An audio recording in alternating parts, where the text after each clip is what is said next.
Olá, seja muito bem-vindo à nossa leitura. Nós estamos lendo o Evangelho de Mateus. Para lá. Obrigado, Senhor, por mais um dia. Obrigado por sua graça, pelo seu amor, pela sua misericórdia que se renova mais uma manhã sobre as nossas vidas. Te louvamos e te exaltamos por sua misericórdia, bondade, amor e graça. Santo, santo é o teu nome, Pai. O Senhor é o único digno de ser louvado, o único digno de ser adorado. Nós desejamos o Senhor todos os dias, desejamos conhecer a tua face, ver o Senhor, ver a tua glória, desejamos fazer a tua vontade, Senhor. Vem com o teu reino sobre as nossas vidas, que a sua vontade seja sempre soberana sobre os nossos corações. Espírito Santo, vem nesta manhã e governe sobre o nosso espírito, para que o nosso espírito governe sobre a nossa alma governe o nosso corpo, e que o nosso corpo possa viver todas as coisas que o Senhor tem preparado para nós nesta terra. Que possamos aprender já a reinar com o Senhor em vida, para que possamos já viver a tua vontade, segundo a tua vontade no teu reino, e também desfrutar das vontades do Senhor, como no teu reino, para a honra e glória do teu santo nome. Espírito Santo, vem nesta manhã e ministra aos nossos corações. Fale aos nossos corações, para que possamos compreender a tua palavra ao ponto de podermos vivê-la na íntegra, Pai, ao ponto de ela estar enchendo os nossos corações, para que a gente possa viver cada dia mais na tua palavra, para a honra e glória do teu santo nome, Senhor. Abençoa a vida de cada um aqui presente. Abençoa aqueles que não puderam entrar. Esteja despertando aqueles que ainda vão entrar. E que o Senhor esteja despertando o desejo, Senhor, das pessoas de conhecer ao Senhor, de buscar ao Senhor cada dia mais.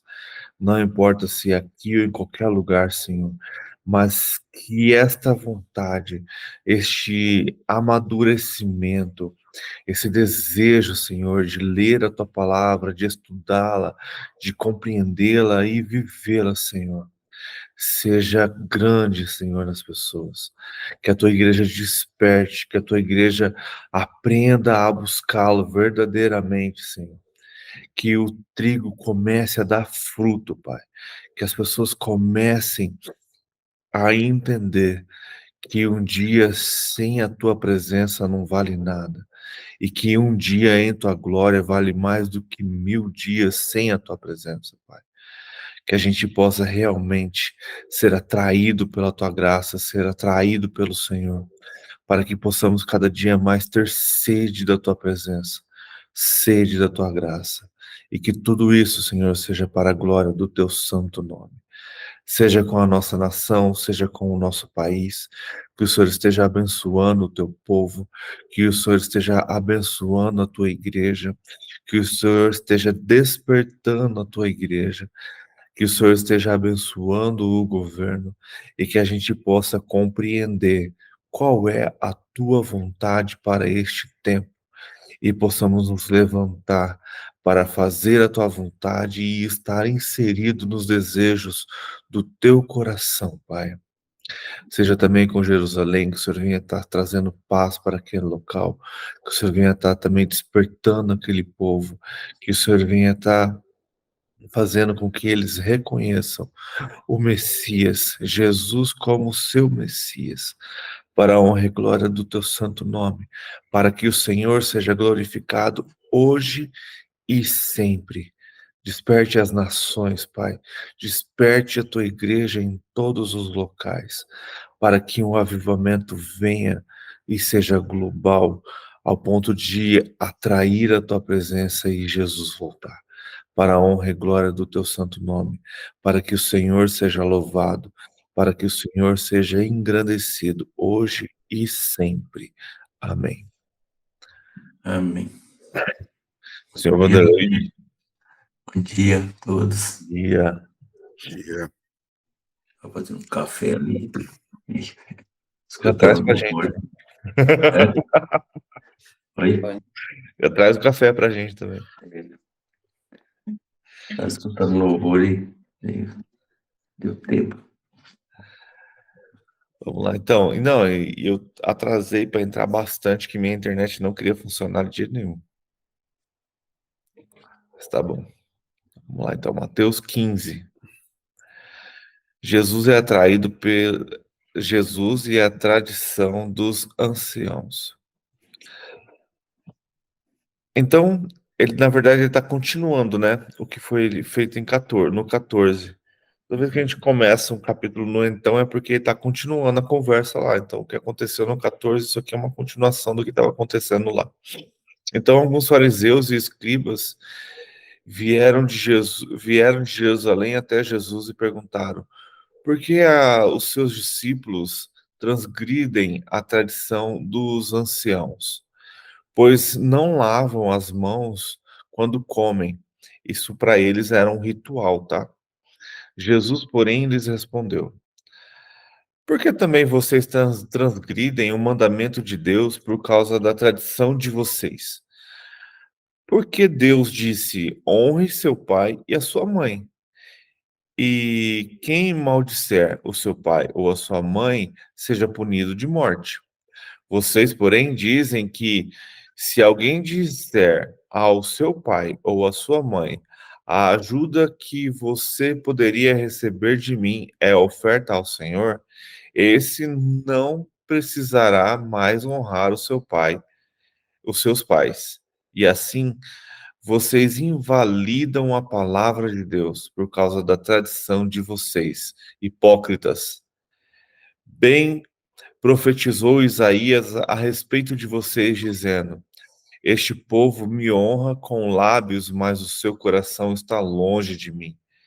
E em vão me adoram, ensinando doutrinas que são preceitos humanos. E convocando a multidão, Jesus disse: escutam e entendam. O que contamina a pessoa não é o que entra pela boca, mas é o que sai da boca. Isso sim contamina a pessoa. Então aproximou-se dele os discípulos e disseram: sabia que os fariseus, ouvindo o que o Senhor disse, ficariam escandalizados? Mas ele respondeu: toda planta que meu Pai Celeste não plantou será arrancada. Esqueçam os fariseus, são cegos, guias de cegos. Ora, se um cego guia outro cego, ambos cairão num buraco. Então Pedro disse a Jesus: explique-nos esta parábola. Jesus, porém, disse: também vocês ainda não entenderam? Não compreenderam que tudo o que entra pela boca desce para o estômago e depois é eliminado? Mas o que sai da boca vem do coração, e é isso que contamina a pessoa, porque do coração procede meus maus pensamentos, homicídios, adultério, imoralidade sexual, furto, falso testemunho, blasfêmias. São essas as coisas que contaminam a pessoa. Mas o que comer sem lavar as mãos não a contamina. A mulher cananeia. Saindo dali, Jesus foi para a região de Tiro e Sidom. E eis que uma mulher cananeia que tinha vindo daqueles lados clamava: Senhor, filho de Davi, tenha compaixão de mim. Minha filha está horrivelmente endemoniada. Jesus, porém, não lhe respondeu palavra. Então os seus discípulos aproximaram e disseram: mande-a embora, pois vem gritando atrás de nós. Mas Jesus respondeu: não fui enviado senão às ovelhas perdidas da casa de Israel. Ela, porém, veio e o adorou, dizendo: Senhor, me ajude. Jesus respondeu: não é correto pegar o pão dos filhos e jogá-los aos cachorrinhos. A mulher disse: é verdade, Senhor, pois os cachorrinhos comem das migalhas que caem da mesa dos seus donos. Então Jesus exclamou: mulher, que grande fé você tem, que seja feito como você quer. E desde aquele momento, a filha dela ficou curada. Jesus cura muitos enfermos. Saindo dali, Jesus foi parar junto do mar da Galileia, e subindo ao monte, assentou-se ali. E vieram a ele muitas multidões, trazendo consigo coxos, cegos, aleijados, mudos e muitos outros, e os deixaram junto aos pés de Jesus, e ele os curou. O povo ficou maravilhado ao ver que os mudos falavam, os aleijados recuperavam a saúde, os coxos andavam e os cegos viam, glorificavam o Deus de Israel. Segundo a multiplicação de pães e peixes.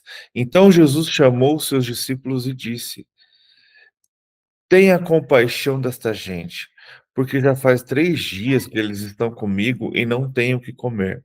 E não quero mandá-los para casa em jejum, para que não desfaleçam pelo caminho. Mas os discípulos lhe disseram: Onde haverá neste deserto pão suficiente para saciar tão grande multidão? Jesus perguntou: Quantos pães vocês têm? Eles responderam: 7 pães e alguns peixinhos. Então, tendo mandado o povo assentar-se no chão, pegou os 7 pães e os peixes, e tendo dado graças, o partiu e deu aos discípulos, e estes distribuíram ao povo.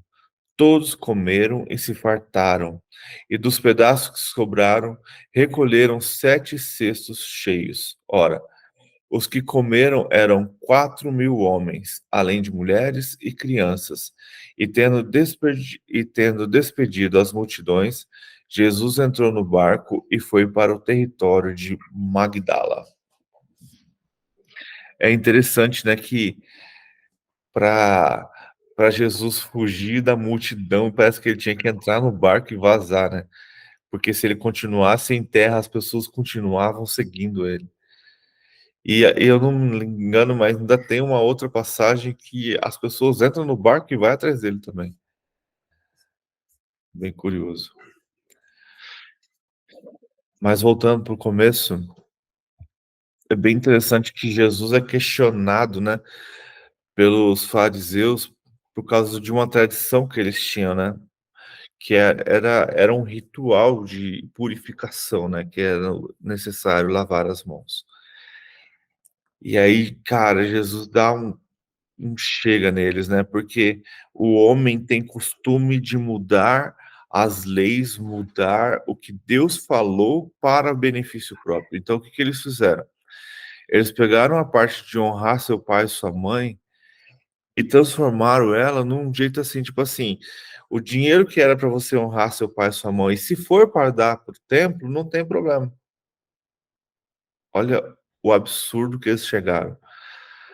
Então, em vez de você cuidar dos seus pais, se você pegar aquele dinheiro e ofertar no templo, não tem problema. Isso não é desonra aos pais, entendeu?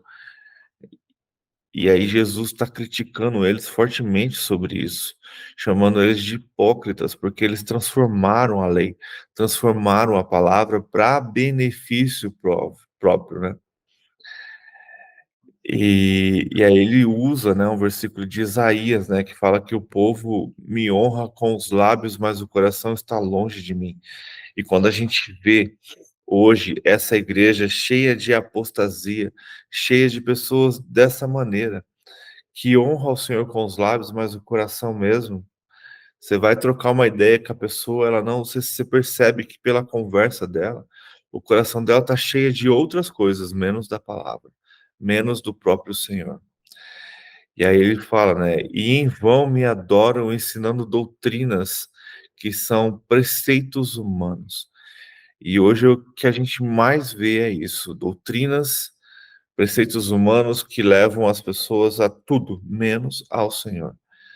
Então é aquela velha história, né? Ou você dizima, ou o devorador vai acabar com tudo que é seu. E a palavra nunca falou isso. Ou você dizima, ou você vai para o inferno. Ou você oferta, ou você vai para o inferno. Ou você trabalha aqui, ou você vai para o inferno. E fica usando doutrinas para dominar as pessoas, né?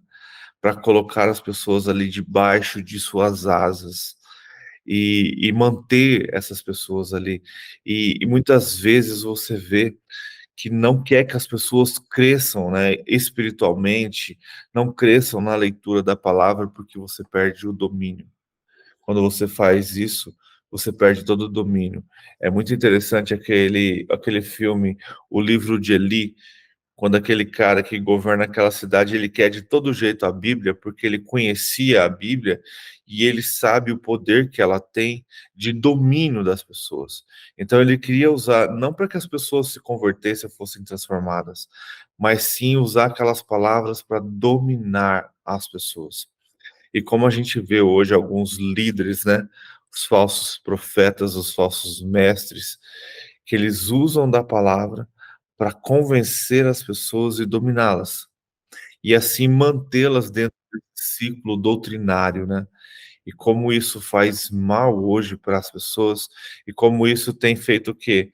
Tem feito essa apostasia da igreja crescer tão forte que as pessoas elas ouvem a mentira e aceitam a mentira de tal maneira que a mentira fica enraizada nelas, que quando você for falar a verdade, vai ser um choque e elas muitos não vão acreditar. Quando você confronta a religiosidade, para muitos é um choque que fala: não, eu sempre aprendi desse jeito. Bom dia, Marisa. A gente está Bom dia. discutindo Mateus 15. Obrigada. Eu sempre aprendi desse jeito, sempre foi assim, sempre fiz assim, né? Ah, como que chama? Gabriela? Eu nasci assim, eu cresci assim, sempre vou ser assim, Gabriela. Então, é religiosidade, sabe? E aqui Jesus está batendo nisso. São essas doutrinas de homens que muitas vezes, entenda, a, a doutrina ela é necessária muitas vezes para a organização de uma igreja, para muitas coisas, mas quando essa doutrina está te podando, ou então tirando Deus do centro e colocando a igreja como o principal e não Deus, quando você faz ali como os fariseus, quando em vez de você ajudar os seus pais ou ajudar a sua própria família, que a gente vai ver mais para frente depois, você está pegando daquele dinheiro e colocando dentro da igreja, cara, você não está fazendo o que Deus mandou. Você está fazendo o que o homem está mandando. E é o que ele está falando aqui agora. Em vez de você estar ajudando seus pais, você está pegando aquele dinheiro que era para ajudar os teus pais e dando para a igreja. E como isso não está certo, você está desonrando seus pais. Isso é doutrina, é religiosidade. É difícil muitas vezes de ouvir quando a religiosidade é forte dentro de nós. Quando esses dias a gente estava falando sobre sacerdote, liderança, uma pessoa que tinha isso forte, enraizado nela, se levantou e ficou muito chocada. Porque a gente simplesmente falou que você não precisa ouvir e obedecer o seu líder 100%. Você precisa ouvir e obedecer a palavra 100%. Então você precisa aprender a questionar as pessoas, não importa qual é o cargo dela. Se ela é um líder, um pastor, um padre, um papa, um diácono, um profeta, um sacerdote, um vice-deus, não importa. Você precisa questioná-lo segundo a palavra. Tudo que as pessoas falam para você que tem a ver com Deus, você precisa buscar na palavra. Se um profeta chegando em você e começa a falar as coisas, você tem que buscar na palavra. Você tem que confirmar na palavra. A própria palavra fala, Paulo fala, ouça, mas questione as pessoas, busque saber.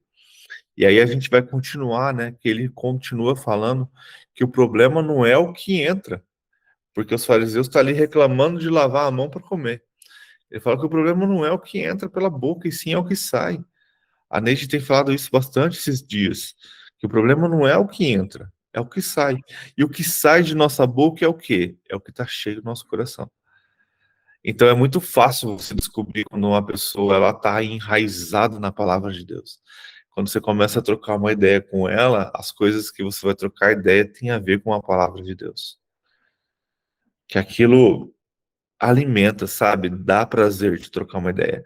Agora, quando você começa a conversar com a pessoa vai falar de séries de Netflix, vai falar de filme que está no cinema, vai falar disso, vai falar do jornal, da pessoa que morreu, vai falar da novela que está passando, vai passar, não sei. Cara, o coração dela está em outro lugar. O coração dela não está no Senhor. Porque dela só sai coisas que não tem nada a ver com o Senhor, né? E aí aqui a gente tem de novo, né, no versículo 15, quando Jesus responde aos discípulos, a mesma ideia que a gente tem do joio e do trigo, né? Ele fecha a ideia do joio e do trigo, porque ele fala toda planta que meu Pai Celeste não plantou. Então, muitas vezes a gente estava trocando aquela ideia que o joio ele realmente pode se transformar no trigo, trazendo para a nossa realidade. Que muitas vezes a pessoa não é um joio, é só um trigo que não cresce. E precisa, muitas vezes, ser transformado, ser cultivado, ser tratado, para que haja esse crescimento. Mas quando o diabo planta algo ali, Jesus falou assim: meu Pai Celeste, que não plantou, será arrancado. E aí ele manda esquecer quem? Os fariseus, porque são cegos guiando os cegos. E o cego que guia outro cego cai no buraco. Então, muitas vezes, a gente quer ficar questionando por quê. Cara, esquece. São cegos guiando cegos. Então, muitas vezes a gente está vendo a apostasia acontecendo nas igrejas, a gente está vendo igrejas com teologia totalmente errada, com raízes doutrinárias totalmente erradas. E a gente fica se questionando, cara, por que isso está acontecendo? Esqueça. São cegos guiando cegos. Vai fazer sua parte. Vai você buscar. Vai você se alimentar. E se algum dia Deus colocar alguém desse local para chegar em você, traga ela para o evangelho verdadeiro. Traga ela para as doutrinas do Senhor e não de homens. E eu acho massa que aí Pedro vem, né? Questiona Jesus. Explica de novo essas parábolas, eu já estava mal acostumado. E aí Jesus, para mim, essa ênfase de Jesus é caraca, velho. Tipo assim, também vocês ainda não entenderam? Tipo, vocês estão andando comigo, vocês tinham que entender isso e vocês não entenderam. Do lado dele todo o tempo, né? E ainda fez outra pergunta. E Sei não que tem que perguntar, compreenderam. mas estava sempre com ele ali, vendo os exemplos, os milagres. E aí eu vejo Jesus bravo, sabe? E aí ele falando que o problema não está no que entra e no que sai, aí ele no 19, né? Porque do coração procede maus pensamentos. Então, o coração contaminado que procede esses maus pensamentos é da onde vem o quê? O homicídio, o adultério. Porque ninguém acorda assim, eu acordei hoje, que vontade de matar alguém. Uhum. Isso não, isso vai sendo alimentado no seu coração aos poucos. Ai, que vontade de cometer um pecado. Não, isso vai sendo alimentado. Então, quando você está alimentando o seu coração com essas coisas, com os maus pensamentos, como homicídio, adultério, imoralidade sexual, furto, falso testemunho, blasfêmia, você vai cair. Por quê? Porque você não está alimentando seu coração com Deus, com a palavra dele, com as coisas que são boas. E aí ele fala, né, no 20, são estas as coisas que contaminam a pessoa. Mas o comer sem lavar a mão vai dar uma dor de barriga, talvez. Uhum. Aí ele continua, né, com a mulher cananeia. Então é bem interessante, né, porque ele sai da região e uma mulher começa a segui-lo, né? Ela começa a gritar e clamar pelo nome dele e ele não faz nada.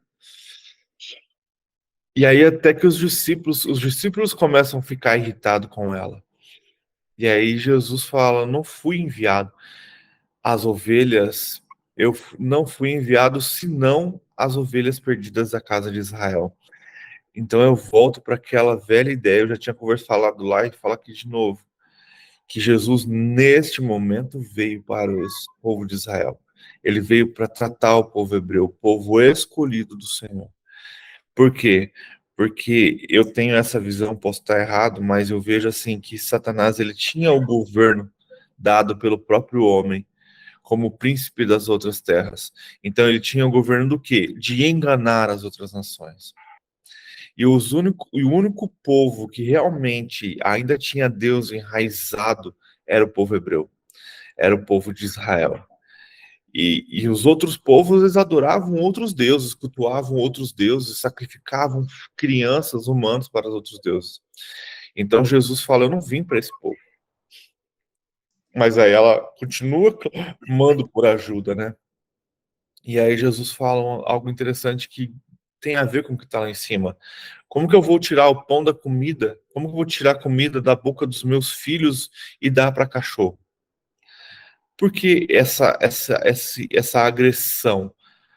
Porque aos olhos do judeu, o povo cananeu principalmente, que eram idólatras, que entregavam... Lembra que Deus o tempo todo fala para não andar com eles, não adorar os mesmos deuses que eles. Ele fala, como que eu vou dar algo para os cachorros, tirar dos meus filhos? E aí ela vem e quebra, né? E fala, cara, até os cachorrinhos comem da migalha que cai das mesas. E aí Jesus, vendo que aquela mulher realmente tinha fé nele, fé no que estava acontecendo, que a fé dela era grande, ele se quebrantou ali e curou a filha dela sem precisar nem ir lá, né? E aí Jesus continua a sua caminhada, né? Ele continua curando enfermos e continua fazendo seus milagres, e as pessoas continuam se maravilhando, e até que ele vê aquela multidão e de novo ele faz o milagre da multiplicação de pães e peixes para alimentar todas aquelas pessoas.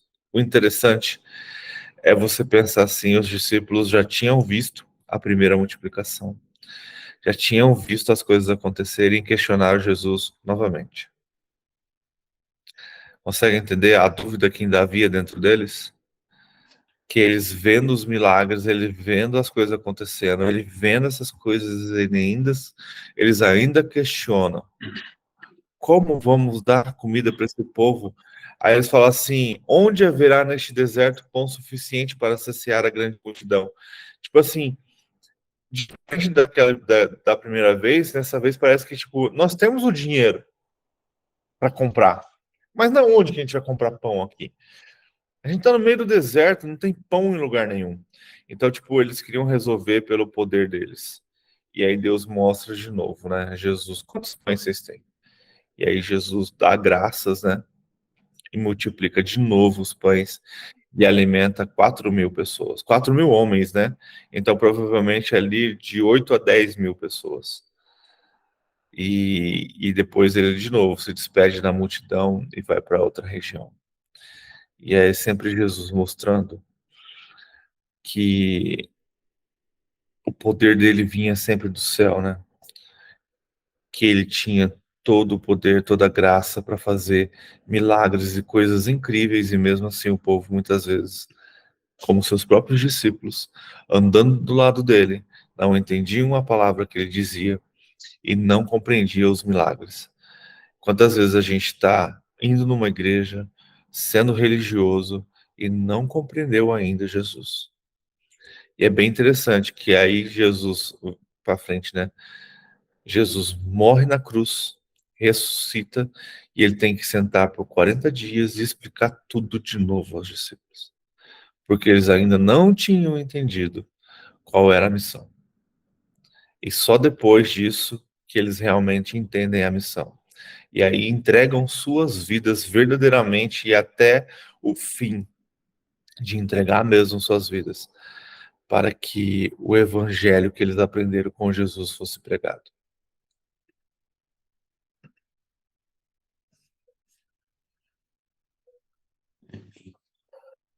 E ele estava ali, sempre era o que ele dizia: ninguém chega ao Pai se não for por mim, né? Ele era sempre ensinando isso daí. E eles demoraram a entender, para chegar ao Pai só por ele mesmo, não tem outra forma, né? Aprendendo a palavra, né? Não tem como. Não, e eles viram coisas incríveis, né? E muitas vezes se questionavam. Só Jesus mesmo fazia e explicava certinho. Tipo assim, ó, eles já tinham visto milagres, Jesus já tinha multiplicado pão, o peixe. Eles já tinham visto coisas incríveis. E aí, quando eles veem Jesus andando sobre as águas e controlando, então agora verdadeiramente sabemos que o Senhor é Deus. É, Os outros demorou sinais não bastante. mostrou isso, não? Tipo, será que tinha tanta gente fazendo os mesmos sinais e maravilhas que ele fazia para questionarem se era isso mesmo, que ele era Deus ou não? É interessante isso, né, Éder? Porque acho que isso aí é do homem mesmo, né? Do ser humano. É inacreditável, né? Eles estavam ali com ele, estavam vendo os milagres que o Senhor estava fazendo. E aí eu penso o seguinte: se eles que estavam ali convivendo com Jesus, a todo momento se questionava, né? Ou vamos dizer assim, não botavam fé, né? Vamos dizer assim. Imagina nós, ou imagina o pessoal hoje, né? As pessoas de hoje, né? Tantos anos passados. Então, se não tiver firmado, se não tiver lendo as escrituras, se não tiver orando, se não tiver uma comunhão com Deus, se torna muito difícil. Muito difícil. É porque é necessário haver uma experiência, sabe? Esse dia eu estava ouvindo o Subirá falando sobre isso, ele falou, cara, o que ele queria? Ele queria ter a experiência do outro. E aí o Espírito Santo falou, cara, não, você tem que buscar a sua própria experiência. Então, muitas vezes a gente vê as pessoas testemunhando ou vivendo coisas incríveis e a gente quer ter essa mesma experiência. Aí não, o Espírito Santo move diferente na vida de cada um. E é bem interessante disso, Diego, porque a gente pega ali aquela parte quando Jesus fala para Tomé, né? Feliz é você que tocou e viu, mas bem-aventurado é aqueles que pela fé não me viram, mas creram em mim. Então, é um exercício de fé diário. É por isso que buscar ao Senhor e ter intimidade, orar, ler a palavra tem que ser diário. Porque é um exercício de fé, é um exercício diário. E se a gente não tem esse exercício de fé diário, a gente vai se afastando, a gente vai deixando de crer. E aí qualquer vento contrário te leva para aquele lado. E aí é onde a gente vê hoje esta apostasia acontecendo. Tudo bem que ela é necessária para a volta de Cristo, mas é simplesmente isso, é a falta de fé, é a falta desse exercício diário de buscar ao Senhor todos os dias, verdadeiramente, lendo, estudando a sua palavra, meditando, orando, fazendo um jejum e acreditando na fé e tendo a certeza de que Jesus vai voltar. Esta é a fé que me alimenta, é a certeza de que ele vai voltar. E se ele vai voltar, como ele vai me encontrar? Vai me encontrar firmado nele ou apóstata? Ou nas leis aqui da terra, né? Porque são poucos que buscam as leis de Deus. Igual daquela época ali. Há muitos daquele ali, igual a gente vê aí, a gente tá na leitura, os fariseus, né? Eles viam aqueles milagres de Deus também, aquela multidão acompanhava, mas uns falavam, é blasfêmia, é impostor, é tanta coisa que eles diziam para Jesus, né? Não acreditavam, mesmo vendo os milagres. É, Ficava contra, porque os mais poderosos ali não queriam perder o poder, medo de perder muita gente, e falou assim, como que eu vou crer num rapaz que está curando aqui, aí cadê meu poder? Ninguém mais vai ouvir ele. Então era o medo de perder todo aquele povo ali que escravizava, que trabalhava para eles e respondia pelas leis que eles inventavam na é que terra.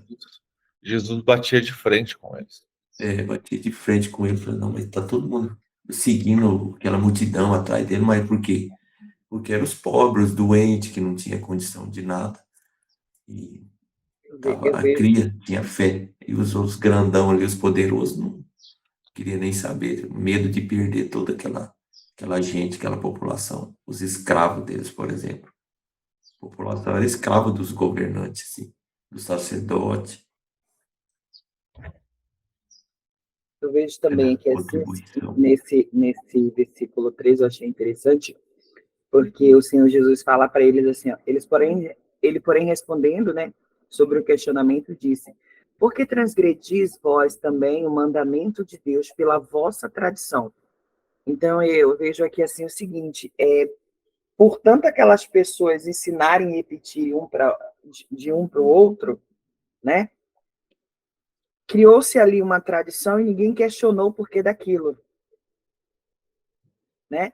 E foi se repetindo, e criou uma lei, mas como se fosse uma lei oral, que o cara falou e virou uma lei, se tornou, vamos dizer assim, um mandamento, mas ninguém questionou por que aquilo. De onde Mas, veio, né? mas aí quando o Senhor Jesus vem, ele faz uma pergunta, né? Ele vai falar assim, ó, por que transgredis vós também o mandamento de Deus pela vossa tradição? Então eu falo assim, ó, o que você criou foi uma tradição que através disso você está violando algo que realmente é mandamento, né? Então aqui o Senhor Jesus me ensina o que é questionar, que é aquilo que o senhor falou lá no começo. Mas aí quando eu vou descendo mais, que eu chego aqui no 6, 7, principalmente no 8, no 6 ele vai falar assim, ó, e assim invalidaste pela vossa tradição o mandamento de Deus.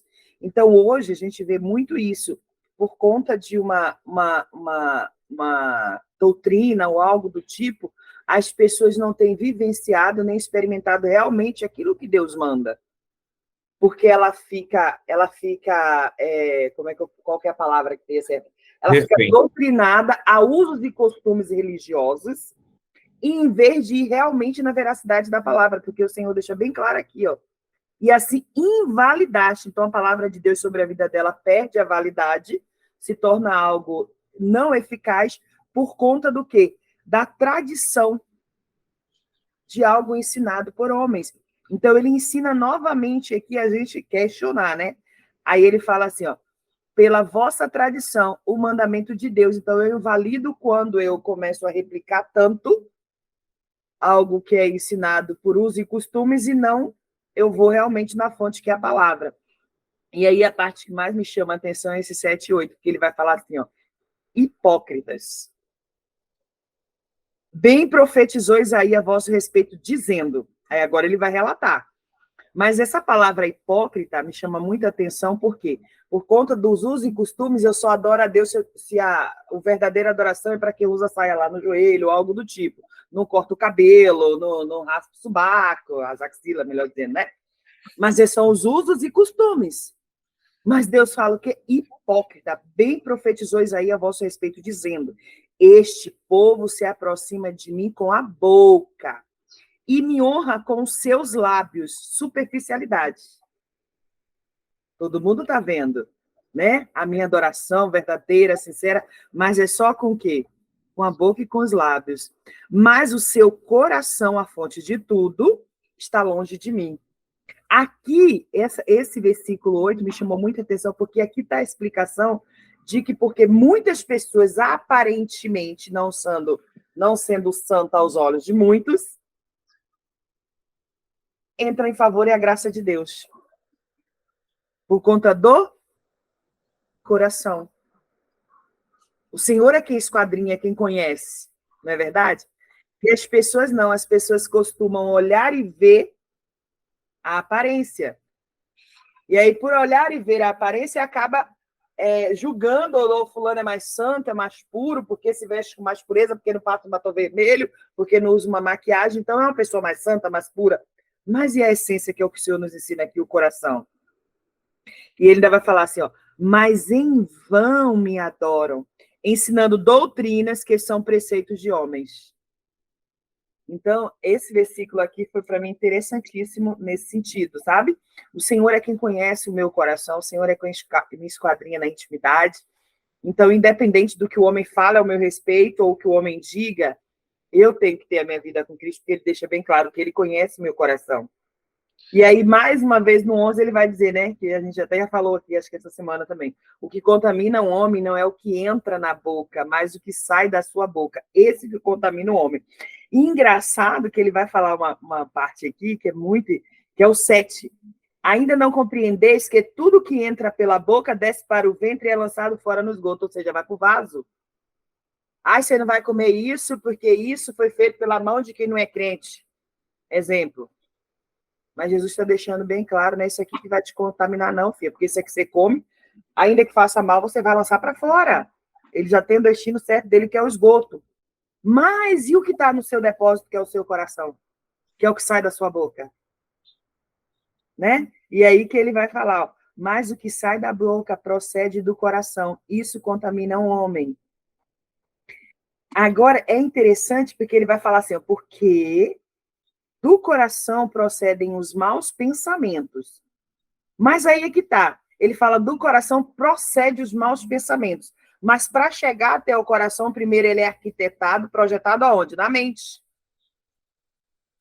Então, é uma sugestão, entra na mente um pensamento, você alimenta, ele desce para o seu coração, que é a fonte de tudo, e ali contamina. Então, aqui eu vejo também que uma das coisas que a gente tem que trabalhar muito é a nossa mente, a sugestão que o diabo lança na nossa mente. É a sementinha. Uma vez que lançou na mente, você alimenta, aí desce para o coração, ponto. O coração é a fonte de tudo, está contaminado, está sujo. Aí vem um coração sujo, vem o quê? Os adultérios, a fornicação, os maus testemunhos, tudo isso. Mas a primeira semente vai aonde? Na mente. E são estas coisas que contaminam o homem. Mas comer sem lavar as mãos, isso não contamina o homem, não, gente. E ele ainda termina falando isso aqui, que bonitinho, né? Mas comer sem lavar as mãos, isso não vai contaminar o homem. E aí, da mulher cananeia, o que eu tiro de exemplo? Perseverança, persistência, ousadia. Porque, se não me engane, Cananéias, ela faz parte daquele povo que foi expulso da terra prometida, os cananeus, não é isso? Isso. E aqui faz menção e referência dela, né? Cananeia. Mas aí, ele deixa bem claro que não é para ela. Mas você vê que ela pega a própria fala de Jesus para justificar porque ela é merecedora? Porque quando ele vai falar assim, ó, mas ele respondeu a palavra aos seus discípulos, chegando a ele, rogaram-lhe, dizendo, despede-a, que vem gritando atrás de nós. Ou seja, ela foi perseverante, persistente. O meu milagre é Jesus que vai me dar, eu não vou parar. Perseverança. E ele respondendo disse, eu não fui enviado senão as ovelhas perdidas da casa de Israel. Então, você que está aí fora no mundo, você não pode se chegar porque você não é merecedora. Eu vou provar para o Senhor que eu sou. Então, chegou a ele, agora aqui está a chave de tudo, que eu vejo assim. Então, chegou ela e o adorou. Olha o segredo. Aqui foi um código tremendo, dizendo, Senhor, socorre-me. Mas antes de falar o que ela queria, que era o socorro de Deus, ela fez o quê? Adorou. Aqui, putz, isso aqui, para mim, quando eu li aqui agora, ó, adorou, segredo, adorou. Ele, porém, respondendo, disse, não é bom pegar no pão dos filhos e dar-los aos cachorrinhos. Ou seja, mesmo que você me adorou, mas eu não posso tirar da mesa do que tem direito para te dar. E ela disse, sim, Senhor, mas também os cachorrinhos comem das migalhas que caem da mesa dos seus senhores. Ou seja, não me põe na mesa, não. Mas o que o Senhor deixar cair dessa mesa, eu posso ter direito, porque é sobra, me pertence. Cara, então respondeu Jesus e disse, ô mulher, grande é a tua fé, seja isso feito para contigo, como tu desejaste.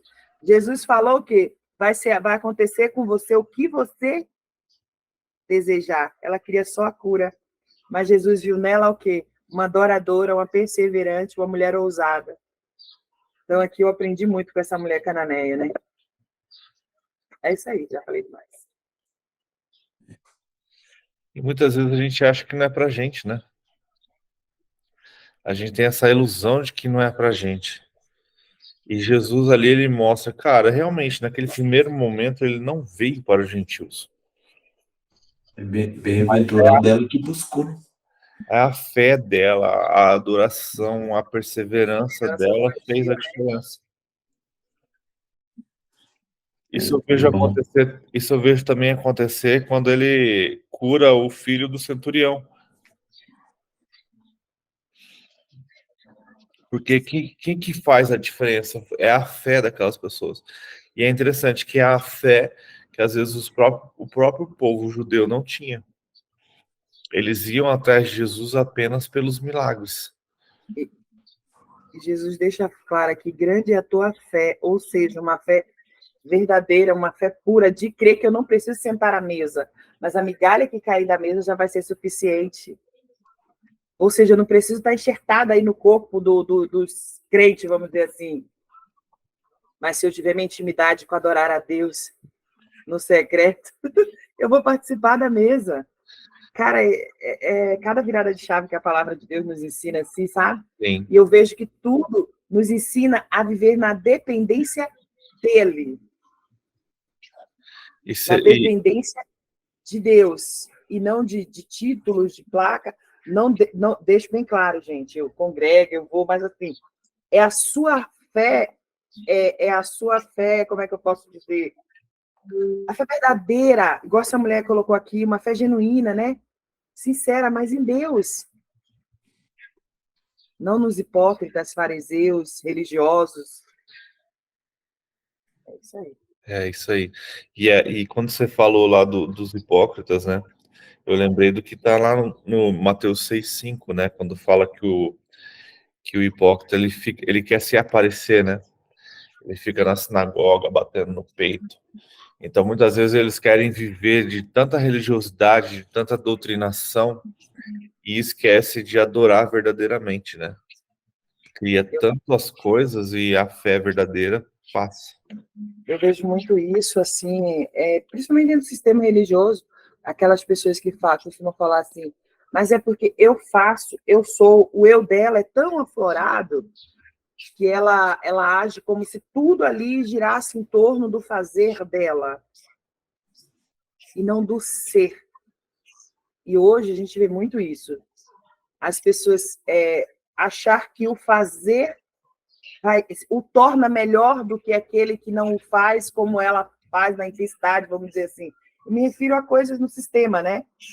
Então, eu sou melhor, eu mereço mais porque eu faço mais. Mas esquece que o Senhor não quer o fazer, Ele quer o ser. Eu não faço mais, mas eu sou mais de Deus. Eu busco ser mais íntima de Deus, mais amizade com Ele. Então, não é o fazer, mas o ser, né? É que as pessoas, muitas vezes, eu vejo assim, que elas não entendem que, primeiramente, Jesus mandou buscá-lo. Primeira coisa é ter intimidade com Ele, é estar com Ele. Aí, depois, as obras vêm muito depois disso. E tem muita gente que não tem Ele e quer fazer obra. Então eu vejo muitas vezes religiosos que aí a gente volta lá para Mateus 7. Senhor, Senhor, em teu nome expulsei demônios. Peguei a palavra, curei. Afasta de mim porque eu não te conheço. Por quê? Porque você fez tudo isso através de dons. Mas a intimidade que eu pedi para você ter comigo, você não teve. E o nome dele não pode ser envergonhado, né? Então, no nome do Senhor Jesus, acontece, porque é para o nome dele, e não para a glória nossa. Isso aí.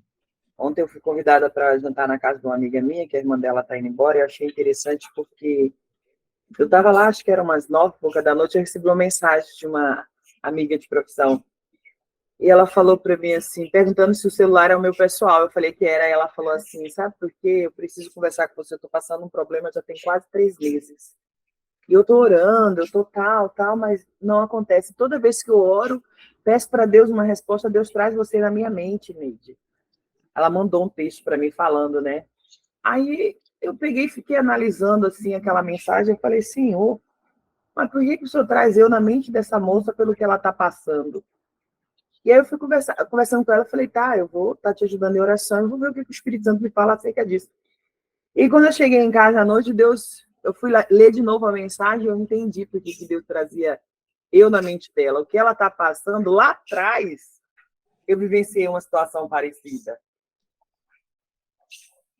E aí, na hora, eu entendi. Eu já tive experiência em relação a isso, por isso que eu traz na mente dela, né? Então, assim, Deus sempre nos coloca em situações que a gente tem algo para poder passar, porque a gente já vivenciou algo, né? E é isso que é interessante. Eu tenho uma linha de pensamento assim, que muitas vezes a gente fica buscando de Deus algumas respostas que estão nas outras pessoas. Porque Deus já respondeu para outras pessoas e cabe a nós, muitas vezes, ouvir e buscar nas outras pessoas. Então, às vezes, no seu círculo de convivência ali, Deus já fez e já resolveu o que você está questionando. Só que você... Sabe aquela historinha do cara lá do barco que está se afogando? E aí vem o barco salvá-lo, vem um bombeiro com o barco salvá-lo, vem um bombeiro com o helicóptero salvá-lo e ele está em cima da casa falando que Deus vai salvar ele. E Deus mandou 3 formas de salvá-lo e ele não quis, ele morreu. Uhum. Então muitas vezes é isso, Deus usa outras pessoas, por quê? Porque a resposta à sua pergunta, ele já respondeu para outro. Cabe você se aproximar e perguntar. É o que você acabou de falar. Por que Deus não resolveu para ela e colocou você no caminho? Porque ele já resolveu isso e você é o condutor para ajudá-la. Então, muitas vezes, até para o ensino é a mesma coisa. Às vezes a gente fica questionando algo e quer o sobrenatural para ser respondido. E Deus fala, cara, fulano tem a resposta, é só ir lá e buscar.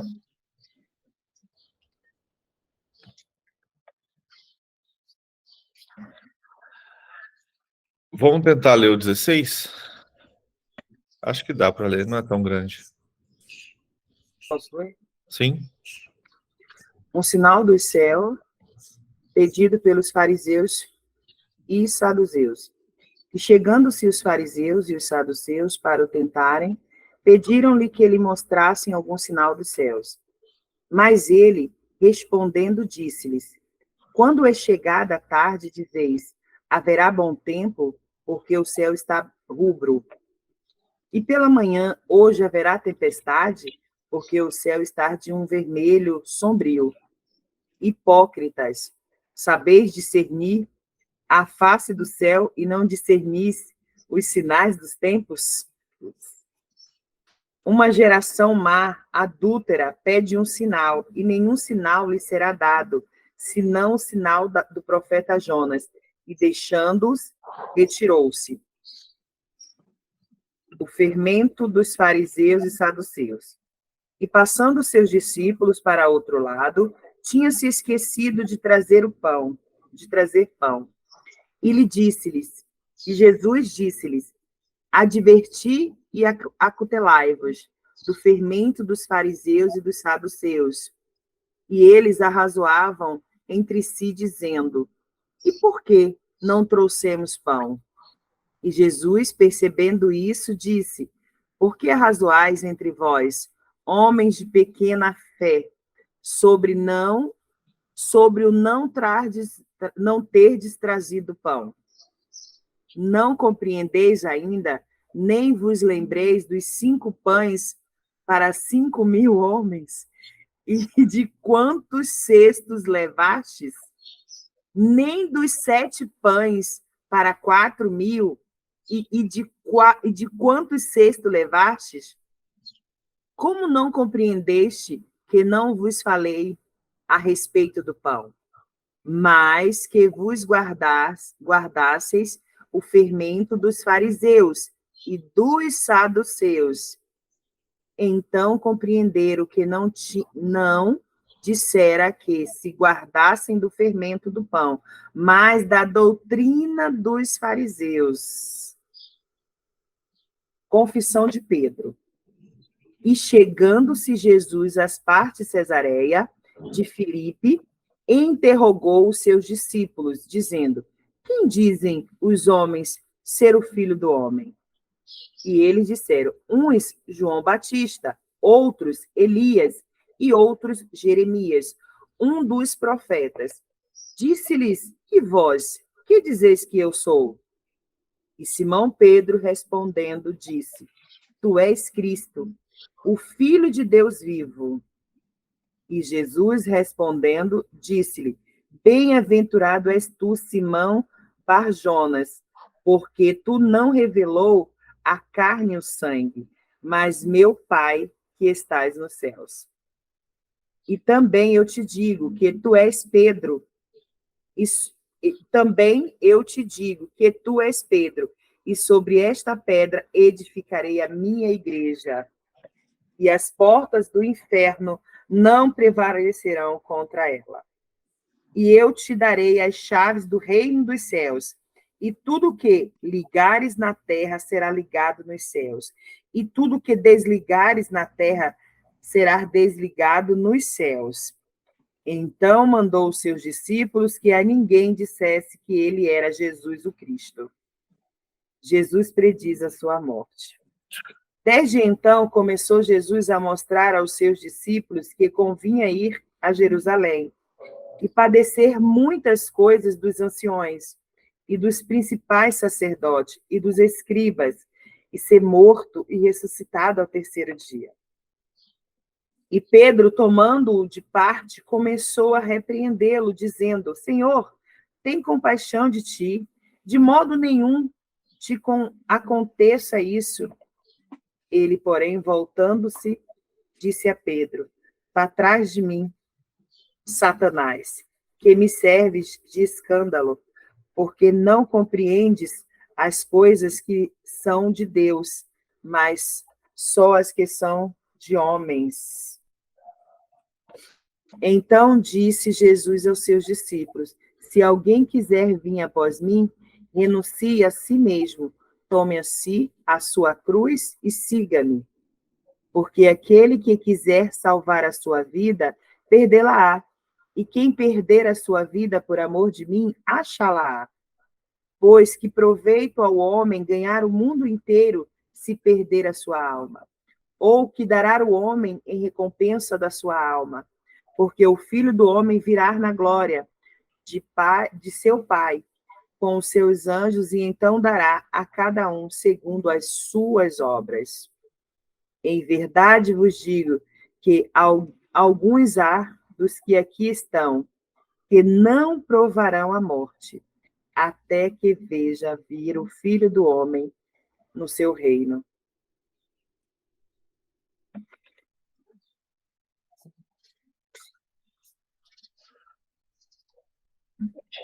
E aí termina. Muito bom. Esse finalzinho, quando ele vai predizendo a morte, vai dando frio na barriga. E é bem interessante Pedro, né? Que Pedro sai assim, caraca, Deus falou com Pedro. Aí, de repente, Pedro tá lá de novo, lá embaixo. Sai de mim, Satanás. É ver a constância de Pedro. Mas, voltando aqui em cima, é bem interessante quando eles pedem um sinal, né? E aí Jesus fala assim, cara, não vai ter outro sinal senão de Jonas. E é bem interessante você pensar assim, qual era o sinal de Jonas? Era Jonas. Jonas indo proclamar que aquela cidade seria destruída, que Nínive seria destruída. Qual é o sinal dos tempos hoje? Somos nós, proclamando que Jesus vai voltar e que as pessoas precisam de arrependimento. As pessoas precisam se arrepender porque Jesus vai voltar. E é o sinal de Jonas. Se arrependa, porque em 40 dias Nínive será destruída. E aquele povo se arrependeu e a cidade não foi destruída. Então, cabe a nós ser Jonas. Jesus vai voltar. Vocês precisam se arrepender e voltar ao Senhor, para que não sejam destruídos. E é interessante, né, quando a gente lê aqui no 6, né, que ele fala sobre o cuidado do fermento. É uma palavra que eu gosto muito que a Neide fala, você fala assim, que o fermento, ele engana, né? Ele mente, né, o crescimento. E os fariseus e os saduceus, eles usavam disso, né? Enganava as pessoas, né? Deixava o pão bonito, só que era pura enganação. E aí Jesus, de novo, tem que dar um ralo nos discípulos, né? Porque eles não entendem o que está acontecendo. E mostra que não tem nada a ver com o pão.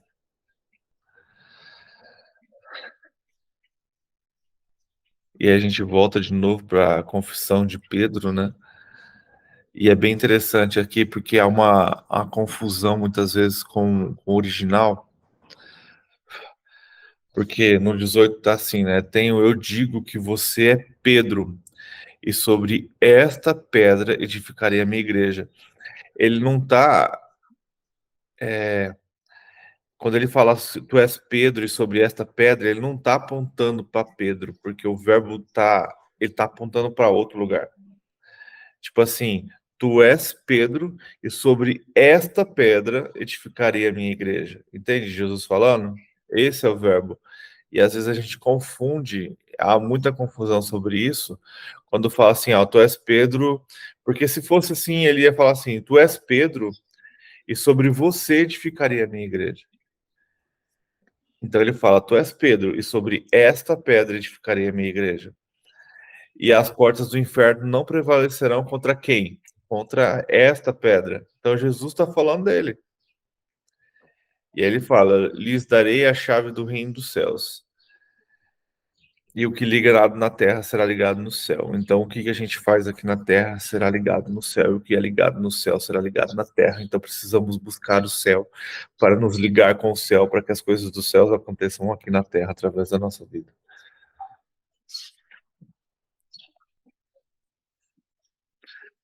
E aí, é bem interessante, né? Que aí Jesus ele já prepara os discípulos para o fim, né? Ele já vai mostrando aos seus discípulos sobre a sua morte, né? Que ele vai morrer, que é necessário que ele morra. Mas a gente vê aqui o próprio Pedro, né? Senhor, nada vai te acontecer. E mesmo Jesus o repreendendo, né? Mandando, sai da minha frente, Satanás. Você é para mim uma pedra de tropeço. Olha, de novo ele usa a pedra de Pedro, né? Agora ele mostra Pedro como uma pedra de tropeço. Porque não leva em consideração as coisas de Deus e sim a dos homens. E mesmo Pedro sendo repreendido, no final de tudo ele não entendeu. Por quê? Porque no dia que eles estão lá orando que Jesus é capturado, ele está armado e ainda corta a orelha do soldado. Então, tipo assim, ele ainda não entendeu que era para Jesus ser entregue, que era para Jesus morrer. E ele só vai entender isso depois da ressurreição, né? E aí, esse finalzinho aqui, cara, a gente volta lá pro Mateus 10, né? Quando ele fala que é necessário, tome a sua cruz e siga-me. Pois quem quiser salvar a sua própria vida, a perderá, e quem perder a vida por minha causa, esse a achará. Então, a gente indo para o fim dos dias, de que adianta uma pessoa ganhar o mundo inteiro e perder a sua alma? Então, a gente indo para o fim dos dias, indo para o caminho que a gente está indo para uma apostasia da igreja, indo para uma perseguição forte da igreja, se a gente lutar pela nossa própria vida e quiser preservar a nossa vida em vez de Cristo, perderemos a nossa vida, perderemos a nossa alma, não acharemos o que é a eternidade. Então eu vejo de novo aqui, se no fim de tudo, no momento da perseguição, você negá-lo, a gente volta lá para Mateus 10, ele também vai negar você. Então, é muito forte isso daqui. E aí, ele termina ali o 27, né? Porque o Filho do Homem há de vir na glória de seu Pai com os seus anjos, e então retribuirá a cada um conforme as tuas obras. Cara, olha isso aqui. Então, eu vejo, é o que eu tenho no meu coração. Nós somos salvos por Cristo. A salvação nos traz o quê? A graça do Espírito Santo. A conversão e a transformação nos faz o quê? Fazer obras. E no final de tudo, quando Jesus vir com o seu reino, seremos retribuídos pelo quê? Conforme as nossas obras. Então, não seja apenas salvo. Não é só a salvação, ela é necessária. Agora, eu não sei se eu que estou parado. Deu sinal que tá todo mundo caindo. Tá normal aqui. Tá normal? Tá. Tá normal. Que pareceu que a mensagem tá todo mundo com o vídeo caindo. Aí vamos lá. Então, a salvação, ela é o início, ela é o princípio. Mas é necessário a graça para que a gente cresça espiritualmente. Mas é buscando ao Senhor e compreendendo a sua palavra que começamos o que? Fazer as tuas obras. E ele fala aqui que a retribuição não é pela sua salvação. A retribuição que teremos no reino é pelas obras. A gente ser salvo é um benefício que vai nos livrar da ira do Senhor no fim dos dias, que vai nos livrar do inferno, que vai nos livrar de estar distante dele, que vai nos livrar da sua vingança. Mas o que vai depender do que a gente faz. E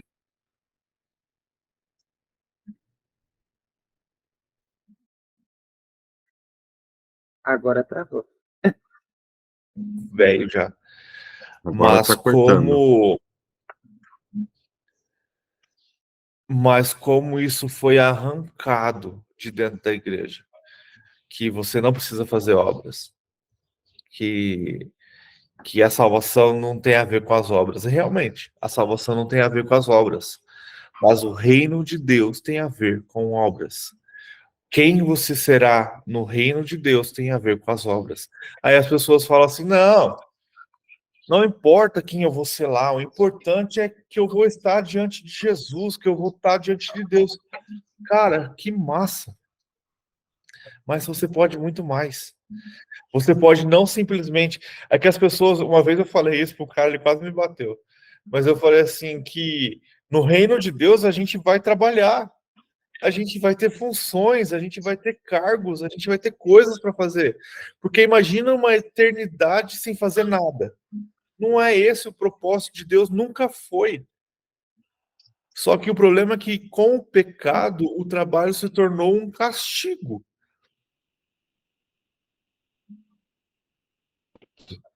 E o que você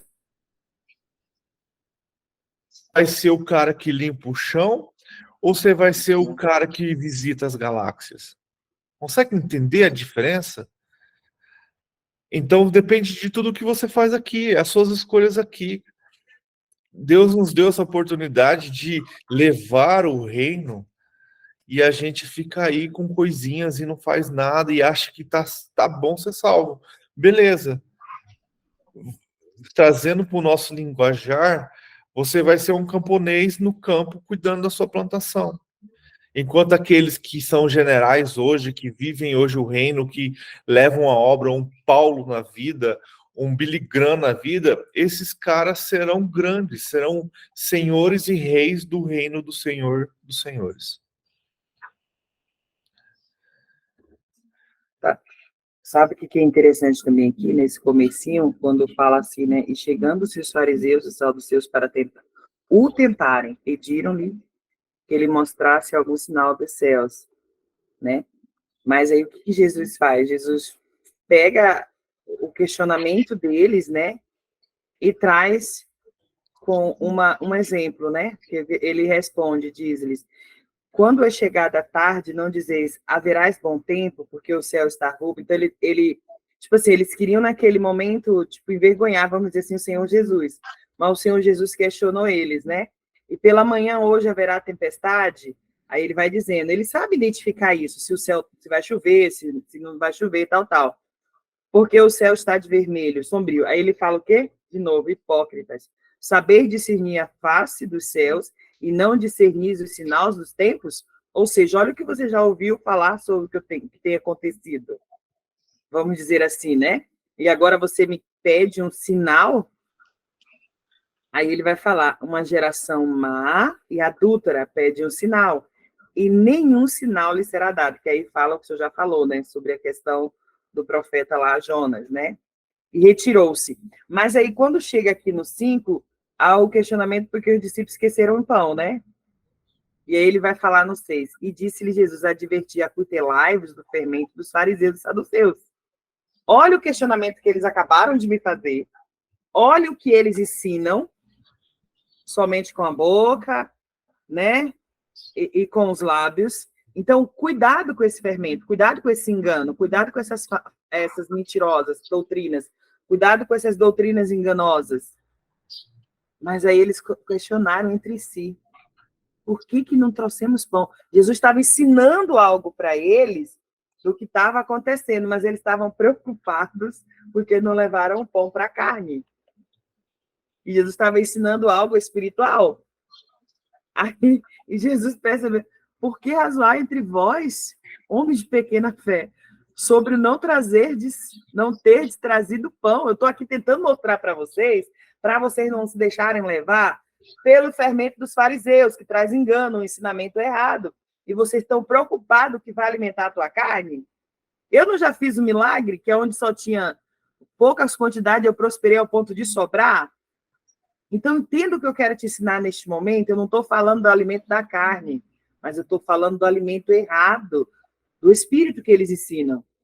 E aí, lá no final, aí ele ainda vai falar no 11, né? Como não compreendeste que não vos falei a respeito do pão, mas que vos guardasseis do fermento dos fariseus e dos saduceus. Ou seja, eu falei do fermento, mas não do fermento que coloca na massa que traz o engano, né? Mas o engano que esse povo ensina.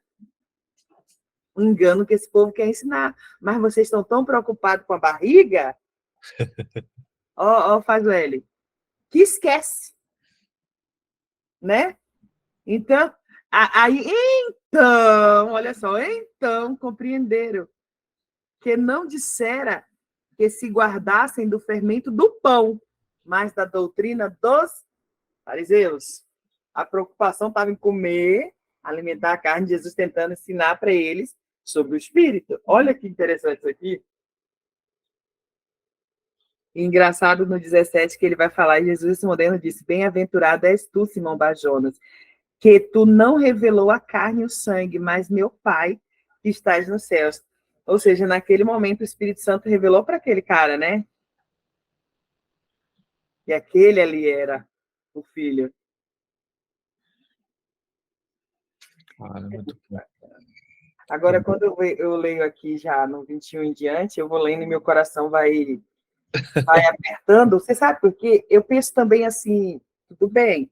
Aqui a gente vê quando Pedro vai lá e fala, vê que a todo tempo Satanás tentava impedir o propósito de Deus, do seu Jesus na Terra, né?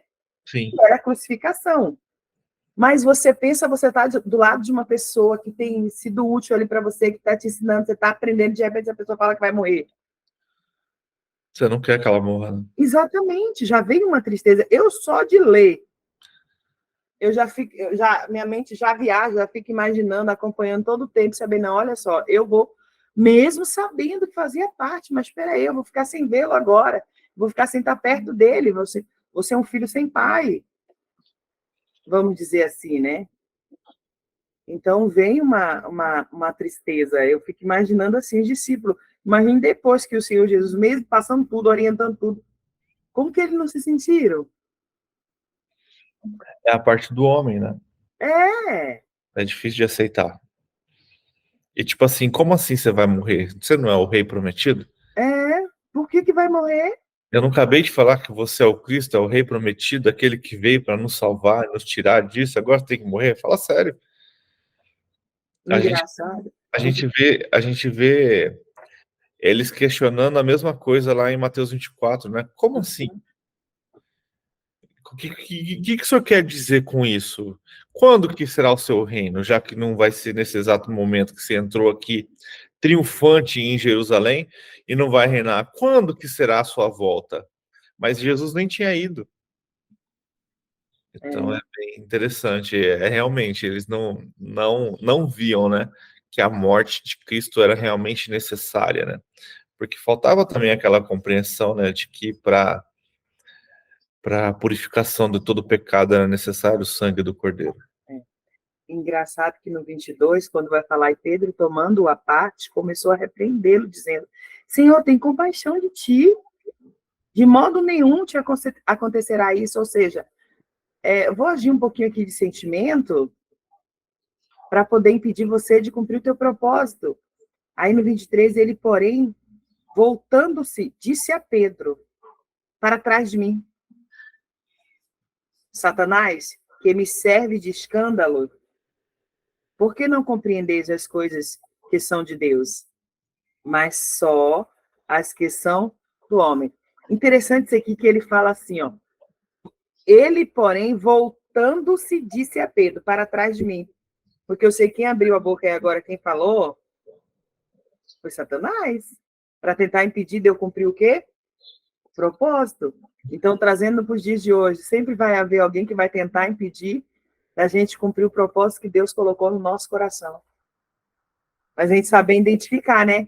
Que aquela voz está falando quem que é? É o homem, Deus ou Satanás? É discernir o espírito, né? Exatamente. E como vamos precisar disso para esses tempos? Aí no 24, então, disse Jesus aos seus discípulos, se alguém quiser vir após mim, renuncie a si mesmo. Tome sobre si a sua cruz e siga-me. Aí aqui eu vejo que ele vai dando as instruções, né? Renuncie a si mesmo. Ó, sua vontade, seu querer, né?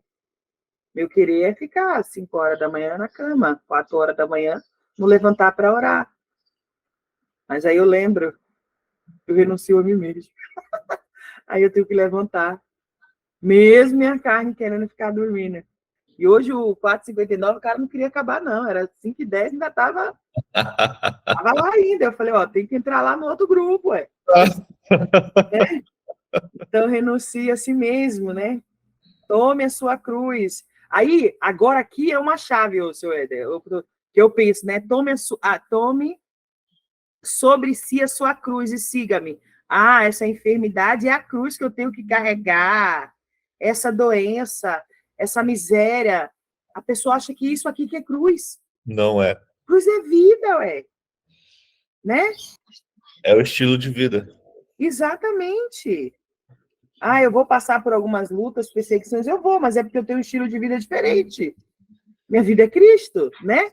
Mas as pessoas pegam essa passagem, tome a sua cruz. Essa é a cruz, irmã, que você tem que carregar, o filho drogado. Não, não é cruz, não, isso é imposição de Satanás. Está atrás de mim, Satanás, que meu filho pertence a Deus. Então, essas coisas que, às vezes, a religiosidade... Ela cortou o próprio áudio. Eu falo assim, é essa cruz aqui que, muitas das vezes, o fermento dos fariseus e dos saduceus ensinam. A pessoa põe a cruz, essas coisas, como um estrovo na vida dela, né? A cruz que tem que carregar. Meu marido alcoólatra, o querendo me entendimento, bater. Isso é um estrovo, essa cruz. Quando fala em cruz... Esse negócio de cruz, às vezes a gente buscando algumas imagens que é bem difícil de achar, aqui eu visualizo, da volta de Cristo, o que você mais vê é a cruz. É Cristo com a cruz pendurada. Cara, esqueçam cruz. Jesus não vai voltar nem com cruz, nem com coroa. A cruz foi um castigo, a cruz ela é uma vergonha. A ressurreição. Mas a cruz não foi feita para ser nada, ela serve muitas vezes para uma lembrança. E quando você busca assim sobre a volta de Cristo, você vê cruz, você vê o Jesus europeu, você vê, cara, como a religiosidade distorceu a verdade. A coroa não será mais de espinho, e sim uma coroa flambosa de ouro, sabe? Jesus não vai trazer uma cruz pendurada no pescoço. Esse símbolo não tem a ver com o real sentido dele, porque a cruz é algo vergonhoso, é algo que o castigou, é algo que o tirou a vida. A gente leva esse símbolo cristão trazido pela religiosidade, e a cruz, ela vazia, ela serve para lembrar o quê? Da ressurreição e da morte. Mas lembrar que Jesus, no fim de tudo, voltará como um rei soberano montado num cavalo, que não tem a ver com cruz. E às vezes a gente fica carregando, e aqui quando ele fala, o que a gente está concluindo, carrega a sua cruz, é ter o estilo de vida de Jesus, que no final de tudo foi a cruz. Que é o quê? Confrontar as ideias religiosas das pessoas. É confrontar, e a gente está caminhando para confrontar o sistema que está se implantando. E no final de tudo haverá uma recompensa para aqueles que vencerem. Todo o capítulo fala muito comigo, mas o 8 e o 9 realmente ele salta mais aos meu coração. Quando ele fala da fé, né, desses homens, e também ele fala não só para os fariseus, mas fala também para os discípulos que estavam ali. Toda vez Jesus fala homens de pequena fé, toda vez ele fala. Trazendo para o hoje, e aí nós vamos lá no versículo que fala: sem fé é impossível agradar a Deus. E o que vem ao meu coração? Em relação a... Vou dar um exemplo aqui.